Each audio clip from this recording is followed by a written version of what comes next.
თბილისის მეწარმეობის ხელშეწყობის ცენტრმა 2015 წლის საქმიანობის ანგარიშის პრეზენტაცია გამართა და საზოგადოებას 2016 წლის გეგმაც გააცნო. Როგორ გახარჯა თბილისის მეწარმეობის ხელშეწყობის ცენტრმა 2 მილიონზე მეტი დაფინანსება გასულ წელს და რამდენად გაამართლა დაკისრებული ფუნქცია. თემაზე ეკონომისტრი სტუმარია თბილისის მეწარმეობის ხელშეწყობის ცენტრის თავმჯდომარე ალექსანდრე მარგიშვილი. ალექსანდრე, მოგესალმებით. მოგესალმებით. ალექსანდრე, რომ შეაჯამოთ, მოკლედ როგორი იყო გასული წელი და როგორ დაიხარჯა ის 2 მილიონი ლარის დაფინანსება, რაც თქვენ ცენტრს გასული წლის მარტში დაუმტკიცდა. მოგახსენეთ, პირველ რიგში ალბათ შესწორება უნდა შევიტანოთ, 2 მილიონზე არ არის საუბარი, 1.320.000 ლარი გახდათ ჩვენი დამტკიცებული კორექტირებული ბიუჯეტი, რომლის ათვისების მაჩვენებელი ჩვენ 31 დეკემბრის მდგომარეობით 98% გქონდა.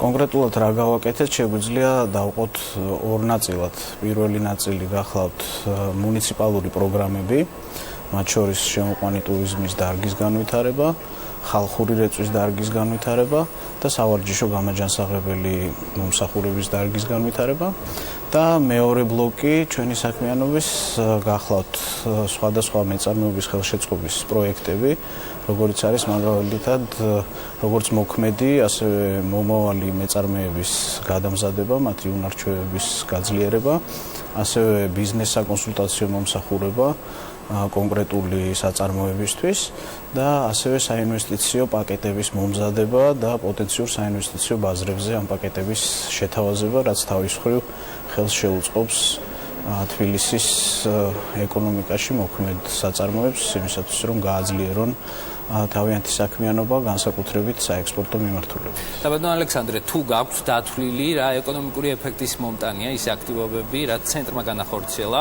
რამდენი საწარმო შეიქმნა, როგორც ახლო ისე გრძელვადიან პერსპექტივაში, რამდენი ადამიანი დასაქმდება, იქნება ორიენტირებული შიდა ბაზარზე თუ ექსპორტზეც? მოგახსენებთ, როგორც მოქმედ მუნიციპალურ პროგრამებში, ასევე ცალკეულ პროექტებში ჩვენ ვაკეთებთ გათვლებს, როგორც ერთწლიან, ასევე საომავლო 5 წლის განმავლობაში, რა შედეგი უნდა მივიღოთ. პირველ რიგში ეს შედეგები ითვლება იმ საწარმოების განვითარების კუთხით, რომელსაც ჩვენ ვემსახურებით, ახალი საწარმოების შექმნა, ახალი სამუშაო ადგილების შექმნა, საბოლოო ანგარიშით რეალიზაციის მოცულობის გაზრდა და როგორც მოგახსენეთ, რეალიზაციაში საექსპორტო მაჩვენებლების გაზრდა. ამავდროულად ჩვენ ვანგარიშობთ საბიუჯეტო სახსრების ჩვენს მიერ გახარჯვის შედეგად თვითონ ბიუჯეტში რა მოლოდინი უნდა გქონდეს, რამდენი დაგენერირდება გადასახადების სახით.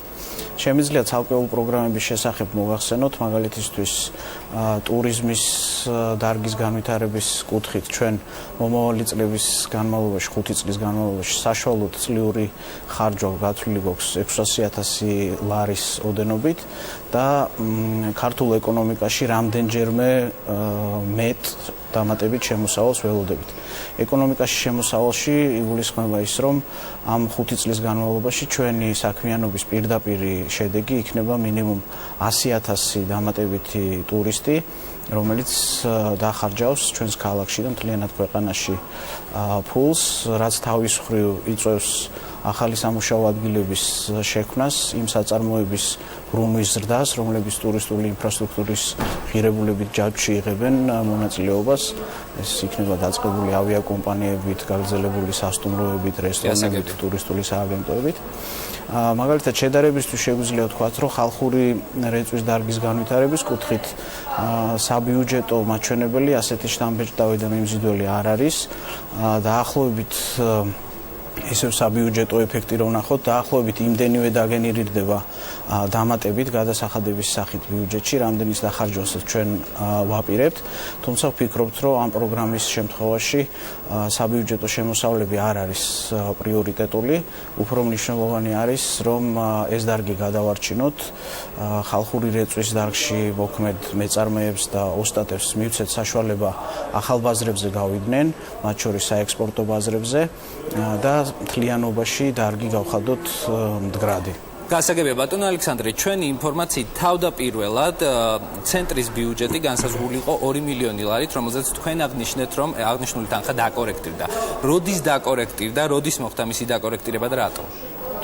სინამდვილეში თავიდან დამტკიცებული იყო 1.850.000 ლარი 2015 წლის ბიუჯეტი. თბილისის მეწარმეობის ხელშეწყობის ცენტრი დაფუძნდა გასული წლის გაზაფხულზე და შემოდგომაზე ჩვენ ვითხოვეთ ბიუჯეტის დაკორექტირება იმის გამო, რომ რამდენიმე პროგრამა, მათ შორის ისეთი პროგრამები, რომლებიც 2016-ში უნდა დამტკიცდეს, ანუ ჯერჯერობით არ არის მოქმედი, უფრო მეტ დროს მოითხოვდა დასამუშავებლად, გასაანალიზებლად.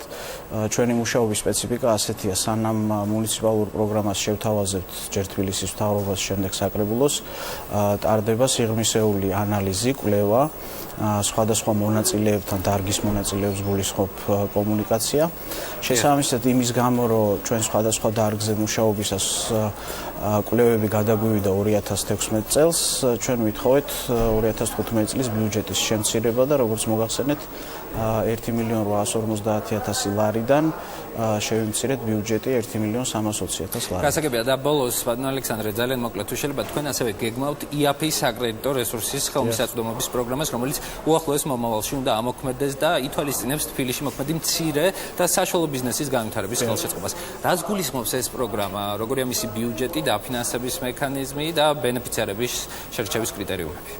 მოგახსენებთ, ამ პროგრამაში გათვალისწინებულია კორპორატიული კრედიტების, როგორც თქვენ ბრძანებთ, მცირე და საშუალო ბიზნესების მიერ კომერციული დაწესებულებებიდან, ბანკებიდან აღებული კრედიტების საპროცენტო ხარჯის თანადაფინანსება, რაც ვფიქრობ, რომ მნიშვნელოვანი მხარდაჭერა იქნება მეწარმეებისთვის, ვისაც ერთის მხრივ შეუძლია, რომ ბანკიდან ფული ისესხოს, მაგრამ გასტუმრების პრობლემა მძიმე ტვირთად აწვება მათ საქმიანობას. პირობები იქნება ასე, რომ დაახლოებით საპროცენტო ხარჯის 2/3-ს თბილისის მეწარმეობის ხელშეწყობის ცენტრი აიღებს თავის თავზე 18-დან 24 თვის განმავლობაში. ეს სწორედ ის პერიოდი, როდესაც ყველაზე მძიმე არის ხოლმე საპროცენტო ტვირთი.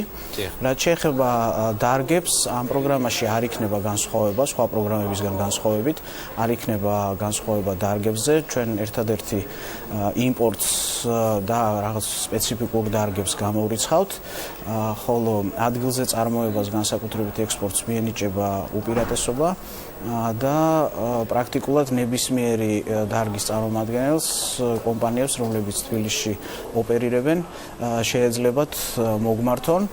გასაგებია, ძალიან დიდი მადლობა. ჩვენ სამწუხაროდ დრო აღარ გვჭირდება. ალექსანდრე მარგიშვილი, თბილისის მეწარმეობის ხელშეწყობის ცენტრის თავმჯდომარე იყო, ეკონომეტრის დღევანდელი სტუმარი, ახლა კი ლარის ოფიციალური